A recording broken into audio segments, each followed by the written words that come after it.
Jakarta, Indonesia. Jakarta claims the title of the world's worst designed city, and it's not even close. This Indonesian capital forces its residents to spend an average of 400 hours per year sitting in traffic, which urban planners have declared the worst traffic congestion on the planet.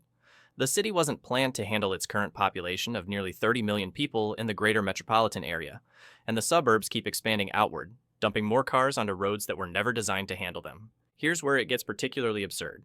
Jakarta's infrastructure is managed by local government contracts that get renegotiated annually. This means long-term infrastructure projects, the kind that might actually fix the traffic nightmare, are essentially impossible to execute. The average commute takes 2 hours, and the city has ranked as having the worst air quality in the world, with residents literally breathing unhealthy air as they sit motionless on highways. Out of 650 major intersections, only 60 have traffic lights, and many of those don't even work. The result is millions of cars, motorcycles, buses, bikes, and yes, even rickshaws and cows, all competing for the same inadequate road space in what can only be described as vehicular chaos. Dubai, United Arab Emirates. Dubai built the world's tallest building, but apparently forgot that people need to walk places. This city is essentially a collection of enormous skyscrapers and huge residential estates connected by massive highways, with zero coherent urban vision tying them together. The entire layout assumes you'll drive from one mega development to the next, because walking simply isn't an option. There are barely any sidewalks in a city that markets itself as a global luxury destination. The urban design is so car-centric that pedestrians are essentially an afterthought, which is ironic for a city trying to attract international tourism and business. Dubai's explosive growth prioritized extravagant architecture over basic human-scale infrastructure, resulting in a city where the distances between destinations are so vast and the climate so hostile that walking becomes a physical impossibility. It's a chaotic jumble of glass towers lacking any pedestrian connectivity or neighborhood cohesion, more of a series of disconnected real estate projects than an actual functioning city. Brasilia, Brazil. Brasilia suffers from the opposite problem of most cities: too much design.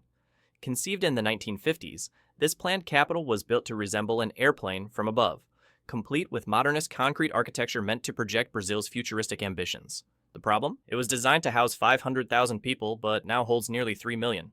The original vision prioritized aesthetics and symbolism over actual livability, and as the population exploded, the city abandoned its beautiful master plan in favor of haphazard temporary fixes and informal settlements.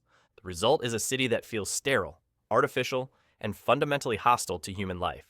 The grand boulevards and monumental government buildings create vast, empty spaces that are impossible to traverse on foot. Everything is spread out at automobile scale, making Brasilia one of the most car-dependent capitals on Earth. What was supposed to be a showcase of modernist urban planning became a cautionary tale about prioritizing architectural ego over how people actually need cities to function, and a perfect example of how rigid master planning can fail when reality doesn't cooperate. Atlanta, Georgia, USA. Atlanta is the American poster child for car dependency. The city's layout is a maze of highways that slice through neighborhoods like a surgeon with no understanding of anatomy, creating isolated pockets of development with virtually no walkable connections. Atlanta has one of the lowest population densities of any major American metro area, meaning people and jobs are spread so thin across the landscape that driving becomes the only viable option for getting anywhere. The transit system is laughably inadequate for a metro area of 6 million people. MARTA, the city's rail network, serves only a fraction of the metropolitan region, leaving massive swaths of the suburbs with zero public transportation access. This forces residents into cars, which then get funneled onto a highway system that was never designed to handle the volume, resulting in legendary traffic congestion that costs the region billions in lost productivity annually. The city ranks among the worst in America for walkability, because pedestrian infrastructure was essentially an afterthought in a planning process that prioritized automobiles above all else. What makes Atlanta particularly maddening is that new development keeps expanding outward, continuing the same car-centric patterns that created the problem in the first place.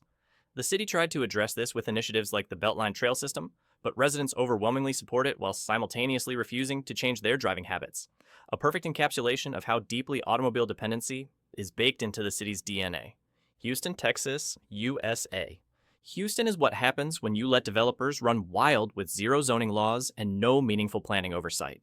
This is the largest city in America without zoning regulations, which sounds like libertarian paradise until you realize it created an anarchic mess of strip malls, parking lots, industrial facilities, and residential neighborhoods all jumbled together with no logic or order. Heavy industry sits next to homes. Highways carve through the urban fabric at random, and the entire metro area is a mind-boggling 10,000 square miles, roughly the size of Massachusetts. The lack of zoning means Houston developed as an endless sea of low-density suburbia, punctuated by isolated downtown towers, with massive highways as the only connective tissue. The city is spectacularly unwalkable, ranking as one of the least pedestrian-friendly metros in the country. Public transit is essentially non-existent relative to the city's size, forcing residents into cars for every single trip. This car dependency wouldn't be quite so catastrophic if the highway system actually worked, but Houston regularly ranks among the most congested cities in America, with commuters losing dozens of hours per year to traffic. The environmental consequences are equally grim. Houston's uncontrolled growth paved over wetlands and floodplains, which helps explain why the city floods catastrophically during hurricanes. The absence of planning means there's no green infrastructure, no coordinated drainage, and no consideration for climate resilience, just an endless expanse of concrete and asphalt that turns into a bathtub every time it rains heavily.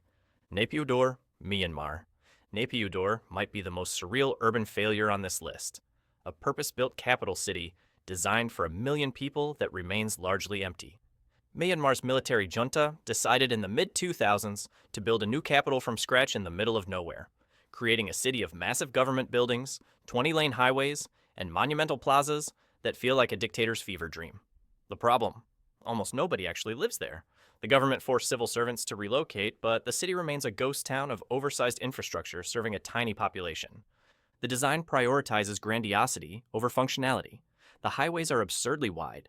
Imagine 20 lanes of mostly empty pavement, built to showcase military might rather than move people efficiently. There are virtually no sidewalks because the city was designed around automobiles, even though there's barely any traffic to justify it.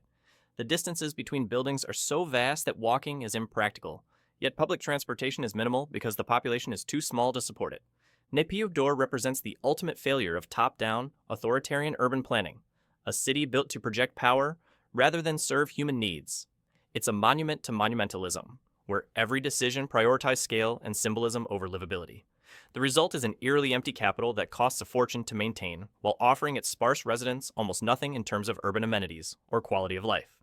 Los Angeles, California, USA. Los Angeles pioneered the art of building cities exclusively for cars, and the results speak for themselves. This is the original American sprawl city, where low-density residential neighborhoods are spread across 4,800 square miles like an endless carpet, meaning destinations are spread so far apart that walking or biking simply isn't viable for most trips. Los Angeles famously ripped out one of the world's most extensive streetcar networks in the mid-20th century and replaced it with freeways, cementing automobile dependency for generations. The public transit system that exists today, primarily buses and a limited rail network that is rapidly expanding in the lead-up to the 2028 Summer Olympics, serves only a fraction of the metropolitan area, forcing most residents into cars. This creates legendary traffic congestion, with Los Angeles regularly ranking among the most congested cities globally, and drivers losing over 100 hours per year, stuck in traffic. The physical layout divides neighborhoods with massive highway corridors, making pedestrian connections between areas nearly impossible. Zoning laws mandate enormous parking minimums and separate residential from commercial uses, which spreads everything out even further and eliminates any possibility of walkable, mixed-use neighborhoods. Phoenix, Arizona, USA. Phoenix is a desert metropolis that spreads across over 500 square miles of formerly uninhabitable landscape through sheer force of air conditioning and highways. The metro area is one of the fastest growing in America, but that growth took the form of endless low-density suburban development radiating outward in every direction, creating one of the least dense major cities in the country. This means Phoenix is almost comically unwalkable, with destinations so far apart that cars are the only practical option. The city's grid system sounds logical in theory, but in practice it creates a monotonous landscape of wide arterial roads lined with parking lots and strip malls, punctuated by isolated residential tracts. Public transit is minimal relative to the metro area's size, a small light rail system that serves only a tiny fraction of the region. The lack of density means transit can't function efficiently even where it exists, because there aren't enough people concentrated in any one area to make frequent service viable. The environmental absurdity can't be ignored. Phoenix is built in the Sonoran Desert, where summer temperatures routinely exceed 110 degrees Fahrenheit, yet the city's car-dependent design forces residents to drive everywhere. The urban heat island effect makes this even worse, as vast expanses of pavement and lack of tree canopy push temperatures higher. Walking isn't just inconvenient, it's genuinely dangerous during summer months when exposure to heat can cause serious health problems within minutes. Orlando, Florida, USA. Orlando perfected the art of building a city exclusively around theme parks and tourists, while making life miserable for actual residents.